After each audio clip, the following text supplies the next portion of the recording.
కోనసీమ జిల్లా రాజోల్ నియోజకవర్గంలోని సగినేటిపల్లి లంకలో ఇటీవల కురిసిన వర్షాలకు ఉప్పొంగుతున్న గోదావరి కారణంగా నదీ గర్భంలోకి లంక భూములు కలిసిపోయే పరిస్థితి ఏర్పడింది.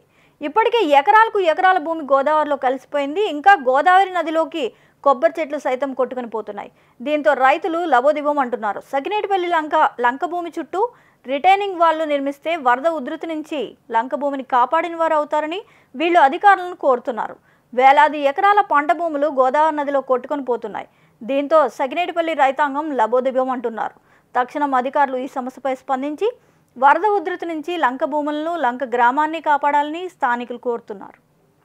ఈ వశిష్ఠ గోదావరి వరదల వల్ల ఈ సకినేటిపల్లి లంకలో, ముఖ్యంగా మేము సకినేటిపల్లి లంకలో ఉన్నాం, సుమారు రోడ్డు వరకు కూడా ఇక్కడున్న ఈ రివర్ బ్యాంకు కొట్టుకెళ్ళిపోయిన పరిస్థితి చూస్తూ ఉన్నాం. లేదంటే ఒక 30 మీటర్లు 40 మీటర్ల వరకు అది లోన్కి కట్ చేసుకుంటూ వచ్చేస్తుంది. వందలాది ఎకరాలు.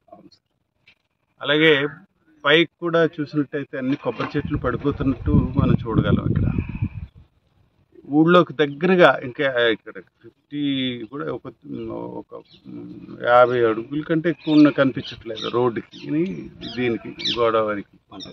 అంతవరకు కట్ చేసుకుంటూ వచ్చేస్తుంది ప్రతి సంవత్సరం. దీనికి రివిట్మెంట్ కానీ గ్రోయిన్స్ కానీ కట్టాల్సింది ఉంది. ఆ ప్రపోజల్ ఆల్రెడీ తయారు చేశారు. దీనికి సబ్మిట్ చేయటం కూడా జరిగింది. దీని మీద ముఖ్యంగా మేము కాంప్రహెన్సివ్గా మా పొద్దున్న నుంచి కూడా ఇప్పటి వరకు ఈ కాలువలు, లాకులు, తర్వాత ఏటుకట్టు పటిష్టపరచడం, ఈ విషయాల మీద మేము కంప్లీట్గా పయనించి కింద వరకు కూడా నేను చూసుకుంటూ వస్తున్నాను. ఒక 2-3 చోట్ల ఏటుగట్టు చూసినట్టయితే 1.5 నుంచి 2 మీటర్ల వరకు ఎత్తు చేయాల్సిన పరిస్థితి కనిపిస్తుంది. దానివల్ల ఏమిటంటే గోదావరి బాగా రైజ్ ఉన్నట్టయితే గట్టు దాటి ఊళ్ళ మీద పడిపోయే ప్రమాదం కనిపిస్తుంది. కాబట్టి ఇటు ఏటుకట్లు స్ట్రెంగ్థనింగ్ ఒకటి కావాలి. అలాగే ఇక్కడ రివరు ఇరోషన్ కట్ చేయటం కోసం దీనికి గ్రోయిన్స్ కానీ లేకపోతే రివిట్మెంట్ కానీ కట్టాల్సింది కనిపిస్తుంది. కెనాల్స్ చూసినట్టయితే మేనేజ్మెంట్ లేకపోవటం, లాకులు చూసినట్టయితే పూర్తిగా పాడైపోవటం. వీటిని స్ట్రీమ్ లైన్ చేసి, ఎందుకంటే ఇప్పుడు శివకుడు లాక్ దిగుని చూస్తూ ఉన్నాం. సుమారు 16,000 ఎకరాల ఆయకట్టు ఉంది. మొత్తం నియోజకవర్గంలోనే 30,000 రిజిస్టర్డ్ ఆయకట్టు. ఈ రోజున ఖరీఫ్కి 5,000 కూడా పంట వేయట్లా, నాట్లు పడిన పరిస్థితి. కేవలం 5,000 ఎకరాల్లో పడుతుంది. ఆ దుస్థితి వచ్చి కూర్చుంది. అది డ్రైనేజ్ సమస్య అయి ఉండొచ్చు, లేకపోతే కెనాల్స్ మిస్మేనేజ్మెంట్ అయి ఉండొచ్చు, రివర్స్ సరిగ్గా చూసుకోకపోవటం, ఏటుగట్లు సరిగ్గా అయిపోవటం, ఇవన్నీ కూడా ఇక్కడ మా నియోజకవర్గంలో ఉన్న చాలా ప్రాబ్లమ్స్. ఈ సమస్యలన్నిటికి కూడా ప్రభుత్వం ఇప్పుడు వాటినన్నిటిని కరెక్ట్ చేయాల్సిన పరిస్థితి. గత 5 సంవత్సరాలుగా ఒక చిన్న ఇనిషియేటివ్ కూడా లేదు. ఎక్కడా కూడా ఏమి ₹1 వెచ్చించింది లేదు. అలాంటిది ఈ రోజున మనం ఇవన్నీ కూడా సరిదిద్దాల్సిన పరిస్థితి ఇప్పుడున్న కూటమి ప్రభుత్వానికి ఏర్పడింది. తప్పనిసరిగా మా ప్రభుత్వం ఇవన్నీ కూడా చేస్తుందని నేను నమ్ముతూ ఉన్నాను. ఇవన్నీ కూడా లాంగ్ టర్మ్ మెషర్స్. ఇవన్నీ చేస్తేనే ఇక్కడ ఈ నియోజకవర్గానికి ఏమైనా బెనిఫిట్ ఉంటుంది. లేదంటే ఫ్యూచర్లో చాలా డిజాస్టర్స్కి తయారయ్యే పరిస్థితి కనిపిస్తుంది. థ్యాంక్స్. ఇప్పుడు ఆయన అమ్మేసుకున్నారండి. ఇప్పుడు ఇదంతా గెస్ట్ హౌస్లకి అమ్మేస్తారు కదా?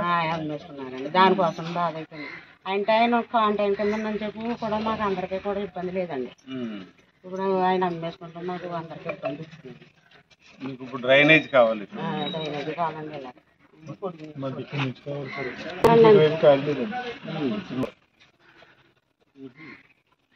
రోడ్డు అయితే 2 వైపులు ఇవ్వాలండి. ఆ పట్టి కూడా ఇవ్వాలి.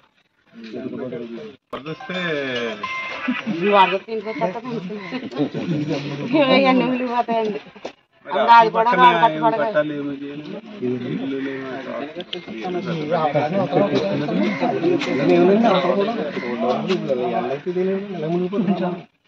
రోడ్లండి అప్పుడు ఆ గోదావరికి సంబంధించి కొన్ని ప్లాన్లు అయితే చేస్తున్నాము. అవన్నీ అయితే కొంచెం నీళ్లు పోటల్లా పెట్టుకుంటారు. నాకు అర్థం కాదు. రాడు కట్టుబడి అవ్వాలంటే మాకు ఇది అవ్వాలి.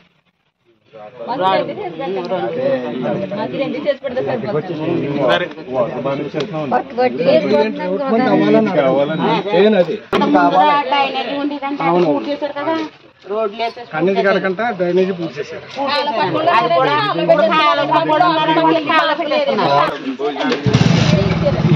ఎన్ని వచ్చా వస్తున్నాయి కదా. నిరంతర వార్తా శ్రవంతి కొరకు వీక్షిస్తూనే ఉండండి. మీమా VST news. Please like, share and subscribe.